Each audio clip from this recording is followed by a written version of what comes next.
ሰላም ሰላም ውድ የቲክቶክ ቤተሰቦች ውድ የትግል ጓዶችና እንዲሁም ለመላው ለኢትዮጵያ ሕዝብ ሰላም ለእናንተ ይሁን እያልኩኝ መልእክት ላስተላልፍ ነው የመጣሁት።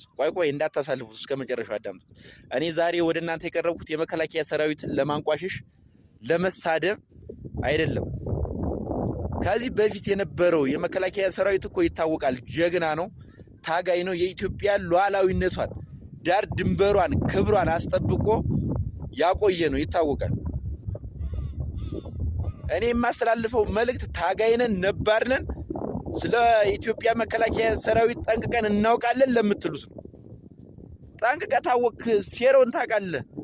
ለምን እውነትን አትጋፈጥም? ከዚህ በፊት የነበረው ትግል እውነት ነው እንዴ? አሁንስ ያለው ትግል እውነት ነው?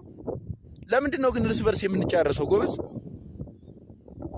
እኔ ትናንትና በሽራ ተወጥሮና ታፍኖ ከየቁማር ቤቱ ከየመጠጥ ቤቱ ከየጫት ቤቱ ይሄ ከሰል በሚጭን መኪና ታፍኖ የገባን መከላከያ ሰራዊት አይደለም እየተናገርኩ ያለው። ነባርነን የምትል ካለ ነው። ምንስ አልቋል? ነባሮች የሉም። አሁን ለእውነት መስሏቸው ተሰውተው አካላቸውን አጉለው ነው ያሉት። አንድ ቢገኝ ነው፣ ከ105 ወይም 6 ቢገኝ ነው። ለእነሱ ነው ይህን መልእክት የማስተላልፍ።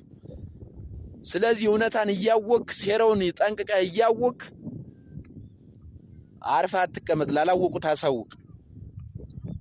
ዛሬ ጀግናው የአማራ ፋኖ ምን ሲሰራ እንደነበረ ሁላችንም እናውቀዋለን።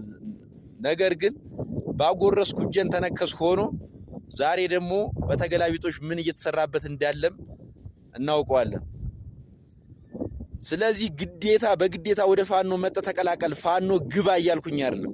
አርፈ ተቀመጥ፣ ራስክን አግልል። በቃ ቤተሰቦችን በስራ አግዝ፣ ራስክን ሰርተ ለውጥ።